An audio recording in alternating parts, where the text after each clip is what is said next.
I thank all of you for spending some time with us on Tuesday afternoon, except for if you're in California where it's still the morning. Just got off the phone with somebody in California. They were surfing earlier today, and now they're going to go in for their shift. Must be nice. Just, meanwhile, it's rainy and cold here. Yeah, it's a stark difference. I asked them to stop describing their day to me. I just wasn't interested in hearing anymore. But that's okay. They were nice about it. They were really nice about it. But I've got Jessica Pankos, the head of our training and help desk team, and I am Jason Barnes. I'm the Chief Operations Officer here. And we're continuing with our theme of assessing your practice on a regular basis. We want to make sure that all the practices that work with us, or if you don't work with us and you're thinking about working with us, how do you get your finger on the pulse of the practice so that you can tell what's happening with your practice and whether or not there's a moment during a month, a week, where you can tell, hey, things are not going well. Things are off the rails. How do I recover? So we went over last time, what are the metrics we should be looking at? And the first one was your collections. We then broke those down into two subcategories, your insurance and your cash collections. And so today, we're actually going to spend some time going over that. And so, as always, our format is we mute everyone. There's just too many people that come to have an open conversation. So should you have any questions, please chat them in, and we'd be happy to answer them as they come.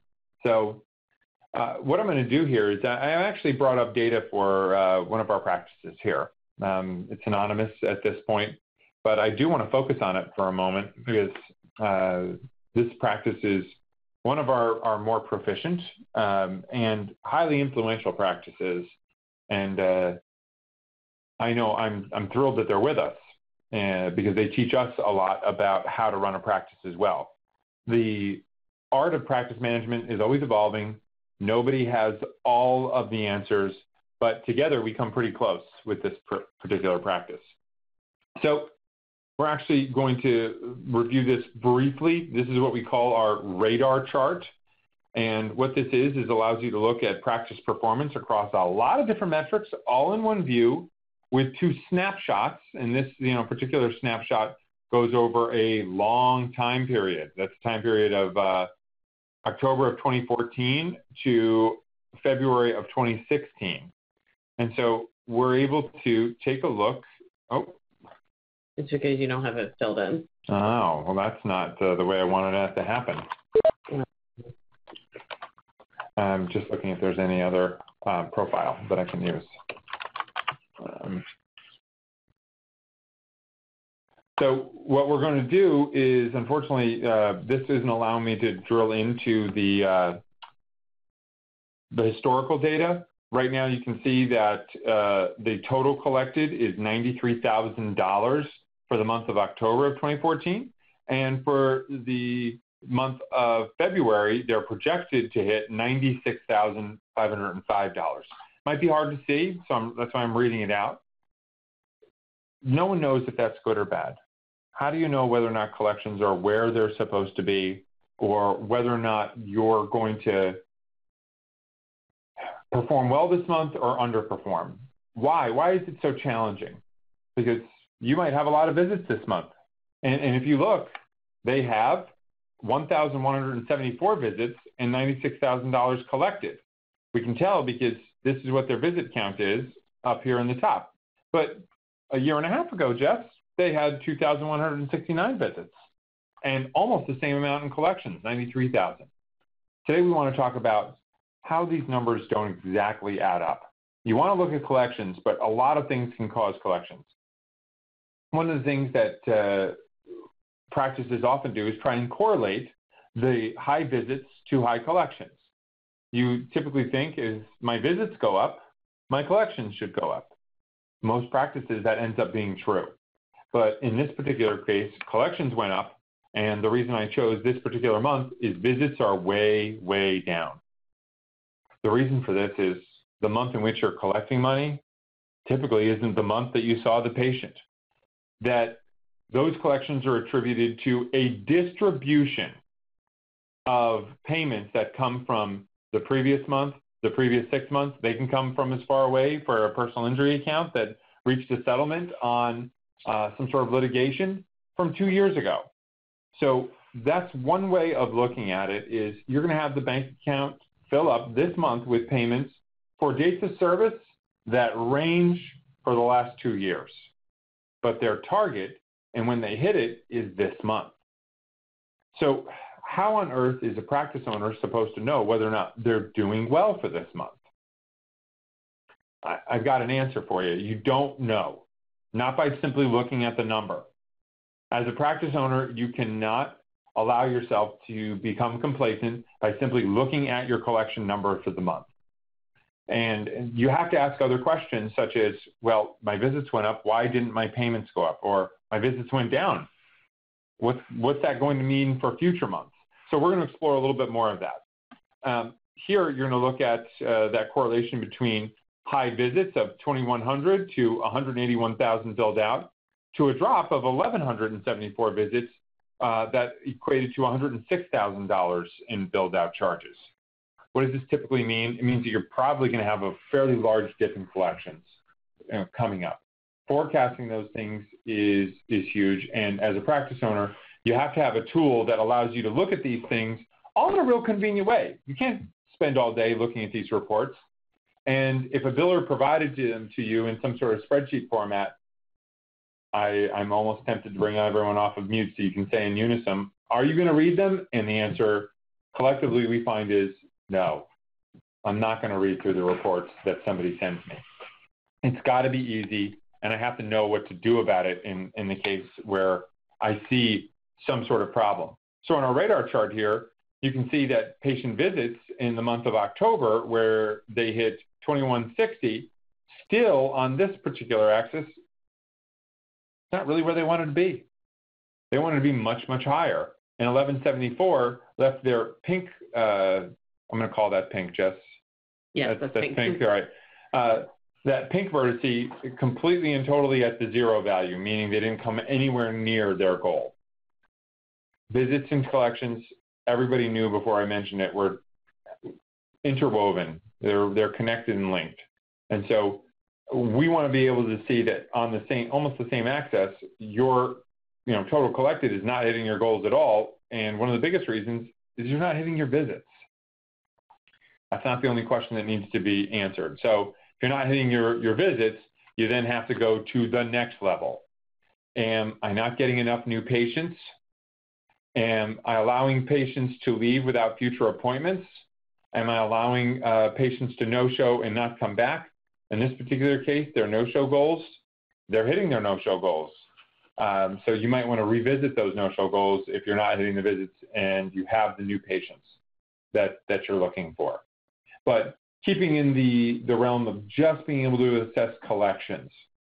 Collections are not just about making sure you have the right number of visits, right? Billing out the right amounts with the right number of visits is going to get you a lot closer to your collection goals. So total bills, 181,000 to 106,000, fairly large differences. Are they proportionate to the number of visits? Today, I grabbed the wrong mouse. Today we're going to explore that in another way in just one moment because we're going to run a couple of additional reports. This particular interface is meant to be an indicator. It's meant to prompt you when you're looking at your practice to say, oh, I have a problem or I don't have a problem. In the case of collections, this practice is expecting to collect a lot more. My anticipation and the way we coach practices is if you set a goal and you're hitting your visits, your collections, your new patient goals, you're hitting all of those, you don't have unbilled visits, then proceed to your shift. Have your team huddle, make sure everyone's prepared. But if you're not, you have to stop and ask why. You have to create the time, and we're going to actually dive into in just a moment how you're going to take a deeper look into whether or not your collections are performing or not performing and why. So the total billed amount, and then we break it down into your insurance collected and your cash collected. Here in the pink for your February of 2016, looking like you're pretty close to your goal. Almost the entire green background section is shaded in, and this would be an indication that, for October, you're doing just fine. But underneath it, a little bit harder to see, perhaps on this presentation, is that blue line. In this case, the cash collected was looking good. It does not appear that cash collected is this practice's problem. To its neighbor to the south, insurance collections. They clearly have placed a lot more emphasis on bringing in what they want based on insurance. So if they're coming close or actually hitting their cash collection goal, insurance is the only other area where you could really pick up the slack.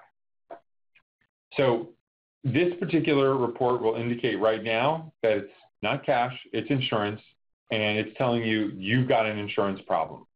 So what do you do next is the rhetorical question you have to ask in your head.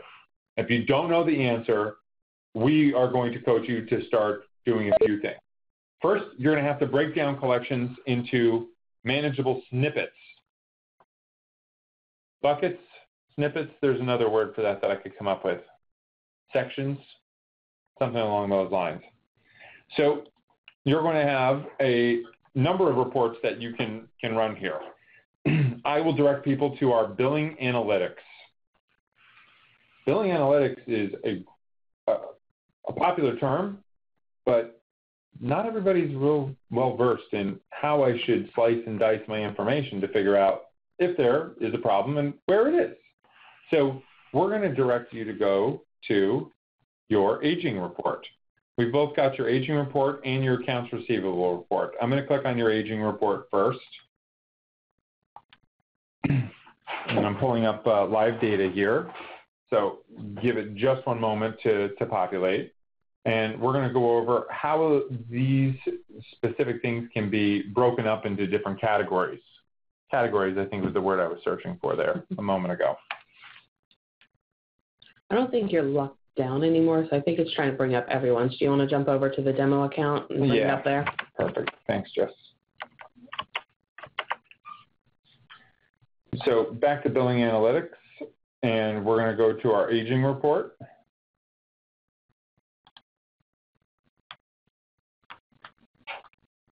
Perfect. So here, when you're looking at collections, in our particular system, the way I would recommend doing this, and the best practice is, you want to look at collections first by your insurance or your payer. In this particular case, you can rule out cash as being your culprit. I'm not saying that there's not room for improvement, but this is going to break it down into the different date ranges. And here you're going to see all of the different choices in this particular dropdown, and I'm going to choose payer. I'm going to click search here, and it's going to bring up, and I'll increase the size of this for our presentation purposes. You know that private pay is not your issue. You can clearly see that you've got these balances broken down into buckets, $8,000 in your 0 to 30 days, $23,000 in your next bucket, et cetera. And I'm not suggesting that you ignore those, but you know that's not your issue. So one way of getting rid of that filter out is your privates, and you can then sort by balance. So here, if you have an outstanding problem, you know that $13,557 in your Blue Cross Blue Shield money is sitting out there. I'm not suggesting you're going to do anything else with it, but right now you're identifying this is who is not paying right now. You're expecting larger collections to come in. This is a way of figuring out by payer where there's a problem. So what do you do at this point? You're going to look at this data, and you're recording this data for next steps.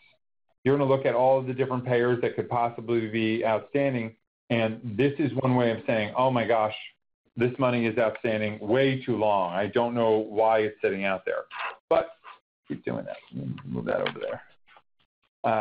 None of these balances are sitting out past 120 days. So it's still not totally telling as to what the biggest problem is. So if you found, as you're digging, no issues that are lasting beyond 120 days, there's another thing that I would recommend doing. You go into your billing analytics again and head to your AR breakdown. This is going to break it down into other buckets, other ways of slicing and dicing where your balances are. Now, your insurance balance is only $30,000 here. If you're having a big insurance collection problem and you click on this particular breakdown and it offers you information that says you only have $30,000 in outstanding accounts receivable charges, I would suggest an amendment of your goal would be necessary, because you're not going to make up the difference between $96,000 and $150,000 in collections with a $30,000 outstanding insurance accounts receivable bucket. So the other places that you're going to look here is where else could the demon be hiding, right? We split it up into your patient balances, 71,000. We have some practices who keep this balance really, really clean. It helps them to have great conversations with patients because the patient knows what to expect, and when they walk in, they're not going to be blasted with a, hey, you owe us $700. This workbench balance is the next portion. It represents the number of claims that are not going to get paid or fixed, is probably a better way of putting it, until somebody on the workbench actually addresses them. And our workbench is the equivalent to the active list of claims that need to be addressed by the office. Special project balance, this one here is pretty small. Jess, you mind giving us a brief explanation of what the special project balance is? Sure. The special project balance shows you the balance of any claim that you moved into the special project status at any point, and it still has a balance. Once you put a claim into the special project status, the system will remove that balance from the regular AR tracking and puts it into its own special separated balance. Claims that are put in this status are usually claims that you're expecting to take a longer time and are pretty much outside your normal follow-up process. So what's the benefit, though? I'm not necessarily expecting you to answer that, Jess, but what's the benefit of having a status of claims that you're not going to look at them every day? When you're trying to determine whether or not you have a problem and you're a practice owner and you see an issue with your insurance claims, you don't want to have to keep going over the special project claims and say, oh, I'm not expecting to get paid for those right now. That special project allows you to earmark, is a good way of putting it, for those claims and patient accounts, so that you don't have to spend any additional time going over them again and again each time as you filter through the possibilities of problems. So this last one is a collection balance. I haven't found this to be the most popular balance that's been used, but every now and then we have a practice use it. And those are the patient accounts and claims really for those patient accounts that were sent into a collection status, meaning a collection agency is being utilized to follow up on them. Obviously, the last case resort, and some practices choose never, ever to utilize this particular option. So your AR breakdown can be very telling to say, oh, I'm having a problem because my workbench, or, oh, it's my special projects. I saw a whole bunch of PI cases in December, and this is why I don't have my money just yet. The last way we're going to tell you to break it down is also by payer, but with a different report to your billing statistics report or your billing stats report, found by going through analytics again, clicking on the billing stats report. And this report is probably one of our most versatile ones and most used, and that's why I'm ending with it. I can head back a year and look up exactly how many claims I billed out under each individual payer, or if I want to look at it any other way. One of the ways that we coach practices to do is payer could be too specific. We have something called financial classes. Do you mind, while I'm finding financial class, explaining what that is, Jess? Sure. Financial class is used to group payers together. By payer name, it's going to have each individual payer name, and you might have 3 different ways to pretty much say Medicare or Aetna, but they're in general following the same rules. And so the financial class allows us to group those payers together so you can look at all of those same type of payers in one row rather than having to compare them on separate rows. Again, this is all about making it easier for you, the practice owner, the office manager, somebody who is concerned about whether or not collections are going in the right direction, to see where the bigger balances are lying, to see if there's a root cause to your collection dilemma, right? So looking at here, just giving you a breakdown of some of these abbreviations: CI, commercial insurance, PT for patient, UHC seems pretty self-explanatory on your United Healthcare's. You got your Aetna's, MA is for Medicaid, if I'm not mistaken, Jess? Correct. MC? Medicare. Medicare, perfect.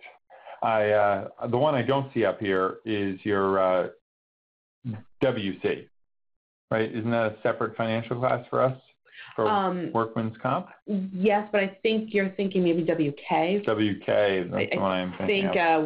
WC is WellCare. WellCare. So WK, but you do have a PI down there. Yep, your personal injury. So as I scroll over to the right here, and I will move our webinar, our screen sharing icon here, this is where you'd be looking to find out where a balance is lurking. This is where you're going to see, hey, where is it that I could be spending my hard-earned money and time to try and figure out what's going on. And so if you discover, as you sort by balances, that your largest balance is your commercial insurances, from my experience, that would be very surprising, that there would be something wrong with commercial insurances. Medicare, I wouldn't fall off my chair. Blue Cross Blue Shield, they'll throw us a curveball every now and then. So, but you can click on these individual buckets, and it'll actually give you a breakdown of all of the claims, in this particular case, 90 claims, that make up what's happening in this bucket. And you can then look at, hey, is it a patient? Is it a single case that's killing me? And if you can look, as I'm scrolling down here, in this data, it is mostly 2 cases that are causing your entire problem. So you can even go a step further, and you can click on this particular patient account and bring up this claim. And you can see in a log what's happening. But again, collections isn't about you as a practice owner digging this deep. It's helping you identify where the problem exists so that you can point people in the right direction. Hey, I'm having a problem with my Blue Cross Blue Shield. I'm having a problem with whatever payer it is that I'm looking for. Help me fix it. How am I going to get to the bottom of this? Collections are one of the 2 biggest reasons why somebody gets in practice, and you have to keep the doors open.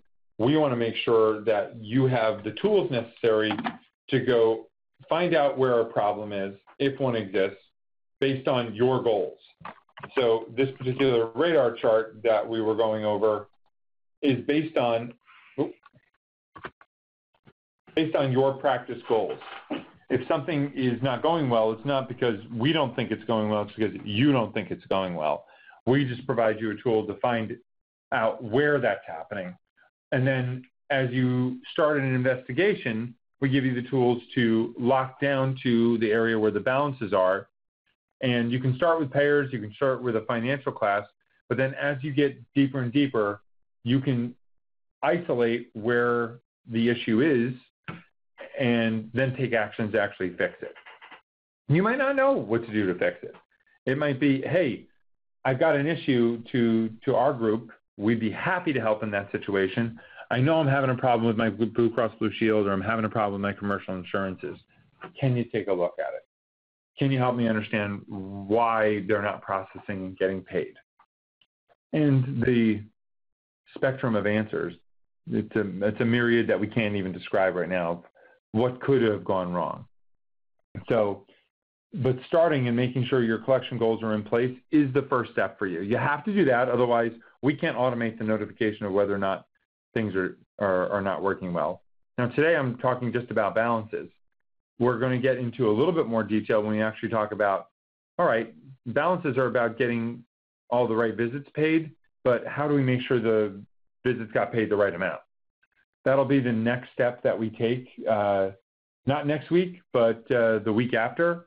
Next week, our webinar will be on how to utilize a third-party merchant services organization to make your life a lot easier. But to finish this particular topic, we will move to another screen. So let's just say you see in our system, Verical, that you have $93,000 posted. In the month of February, Jess, $93,000. But you go to your bank account and there's only $54,000. I don't know if you want to describe the horror that you begin to feel, but where did that discrepancy come from? How does that exist? Well, until you start looking into it, it's kind of hard to tell where it comes from. All you know is that we've gotten information about money in our system that you do not yet have in your bank account. This happens, ERA comes over, the payer says they're going to be paying you this amount. It posts automatically to your patient's claims, but they don't cut the check for the next week or two. They do that sometimes. So sometimes that is what the cause is.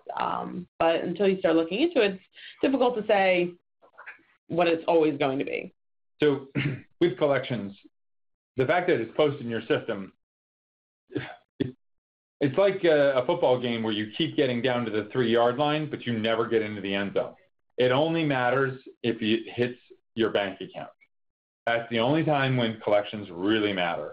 So what we're going to leave with today is, great, now that you're able to set a goal for your collections, you're able to see whether or not you're hitting that goal, and then we gave you a few tools to dive into what to do when that goal is not being met. Now, if your goal is being met, but your bank account doesn't match, it's a best practice to reconcile between any sort of electronic practice management system and your bank account. You have to make sure that the two match.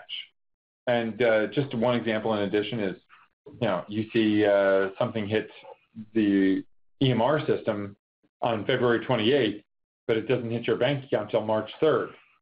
Now you're looking in 2 different months to reconcile things, and you're wondering why they don't match. So that's another very popular reason I see practice owners and staff get a little bit confused. But Jess, do you mind walking us through how a doctor would go about, or an office member would go about reconciling their bank account in Verical? Sure. The first thing I'm going to suggest is actually starting with the check and cash report. Reports, reconciliation, check and cash. This report gets updated every day. Any payments that are made are going to show up in here, and that includes patient payments and insurance payments. You will have a description of the payment, whether it's a credit card, a check number, or if it's a manual posting of a credit card or cash, they get grouped together.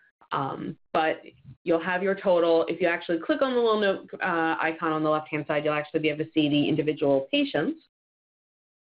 But what we recommend is coming in this report every day, once a week, on a regular basis throughout the month.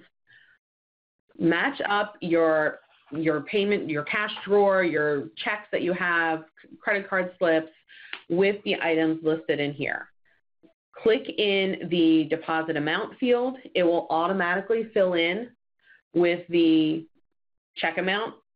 You can edit it if it's not matching. If you have a card and it does not match what the system says and what you have, put in the discrepancy. Put the correct amount that you actually have either in your bank account or in your hand on here.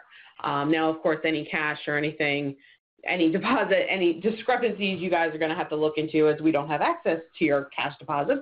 But anything with the bank account that is not matching, putting in a different amount in this deposit amount field will open up a discrepancy ticket for someone to assist you with looking into what went wrong, pretty much. Getting information about confirming check numbers, amounts. Sometimes it's even easier than that. Sometimes we just put the decimal in the wrong place, and we're sorry. Yes. Typos happen. Typos happen, and frankly, it's the best case scenario because you fix the typo and you move on. Yep. Right. And Please accept my apology in advance if this happens to you at some point. You know, it's supposed to be a $100 check and it ends up being a $1,000 or $10,000 check. We don't mean to get your hopes up, but accidents in manual data entry, they're going to happen every now and then. Reconciling is the best way of catching those. Yes. But, you know, if you do have any discrepancies, mark it on here. It'll open the ticket so it can get looked into. But if everything is matching, put in this deposit amount just by clicking in it, automatically moves that same amount into the deposit amount field.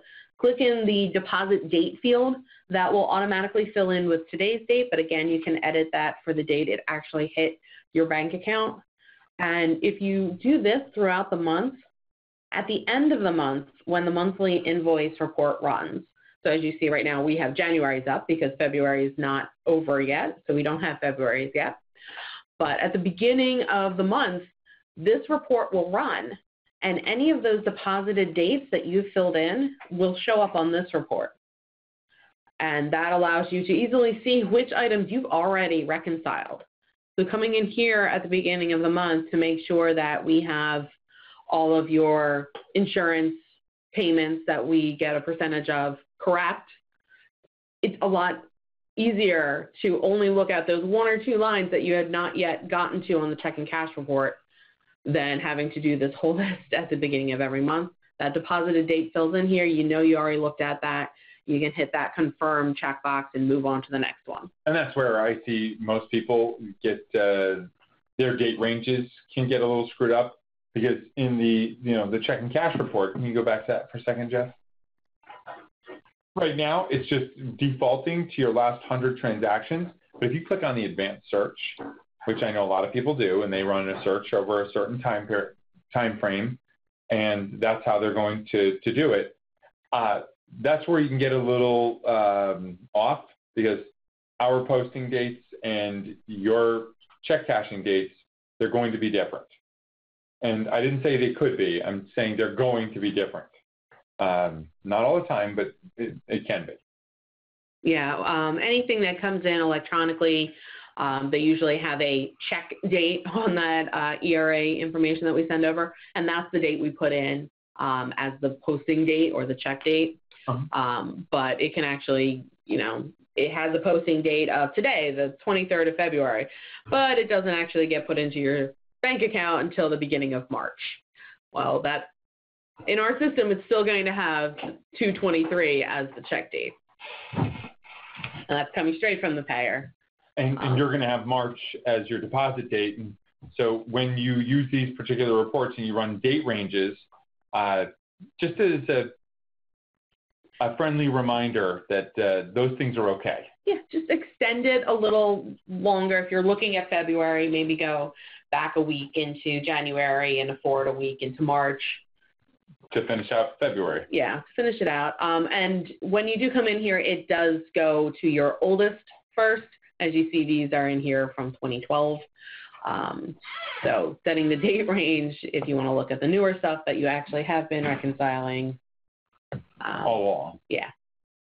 And so one last recap on the reconciliation. If you are hitting your goals, right, we want to make sure that that's a reality. And if there is ever a posting that's in our system and not in your bank account, I know every practice owner I talk to wants to know about that immediately. But there's no other way of us knowing without a member, either you or a member of your staff actually going through this process so that we can figure it out. And once that's done, we call the insurance company when there is a dispute ticket that's opened up, and we ask, hey, what's going on? We had a Blue Cross Blue Shield payment, let's just say, of $500 post. We got through your IVR that it was cashed, but they have no record of it in their bank account. Oh, okay. Well, we see that it was cashed, and then they can put a tracer on the check if needs be. Hopefully it won't need to be in that situation.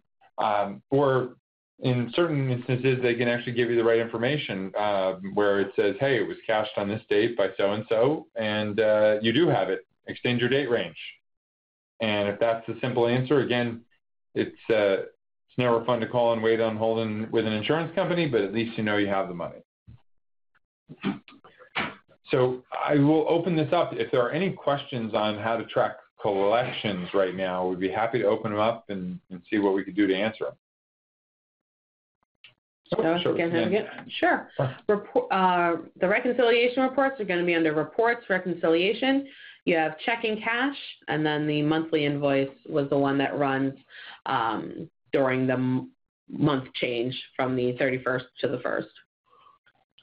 You know, some of our most successful practices, Jeff, I would say do this every day. Yes, they do. But usually when I'm trying to teach someone to do this and I tell them to go there every day, they get upset.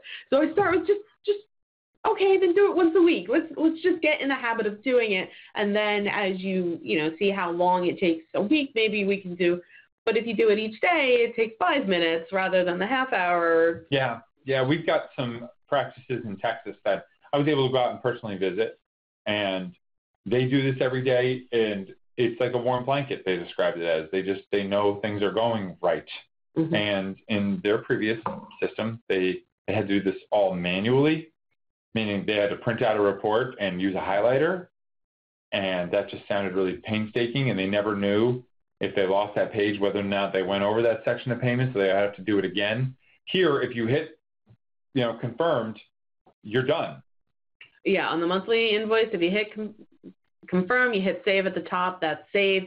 Checking cash, you click in the deposit amount. Again, there's a save button up the top. And now you can see, like we did, this is showing you way back in 2012, but you can see that they did go in here and reconcile these numbers. It's awesome. It's awesome. All right, guys, any other questions for anything at this point? Collections, the scheduler? Happy to answer any of them. I mean, we have very few horror stories, but we have a couple in our arsenal for people who didn't do this sort of thing and they lost money as a result of it. Yeah, I will give everyone a little tip. We found that some people were trying to manually scroll through all of these, either in their bank account or in these reports. If you have anything that you're looking through and it's on a computer screen, most web browsers and Word documents, if you hit Control F, and that's F as in Frank, it brings up a search function, and you can start typing in numbers, letters, whatever, and it will find anywhere on that page that has whatever you've typed in. I know we were speaking to one practice that was matching it up. They were given pretty much a Word document of the bank account, not actual access to the bank account itself. Okay. So trying to find the check numbers in that Word document was difficult, but that Control F made it a lot easier. Got it. All right, folks, we'll give it just one more minute here, and then we'll wrap it up. So if you have any questions, please type them in. This has been a lot of a hotter topic lately as this tax season rolls around. And people want to go back. And a lot of people are seeing the lower collections at the beginning of the month, of the year, because everyone's hitting deductibles. Yeah. So they see that drop in insurance, and they're like, wait a minute. Yeah. You know it's coming, but it never feels good. You just want to check and make sure that's what it is. The last thing I'll plug here is if you haven't been doing this for a long time or you've never done it and you want to start, don't go back to the beginning. Start with current and move backwards. It's a lot simpler to do it that way. So don't think to yourself, I'm going to go back to 2012 and I'm going to start putting this together. Start with 2016. And if you can get that done, move backwards. All right. Well, hey, thank you, everyone, for coming today. We really appreciate it. And we hope that all is going well in your practices today. Have a great day.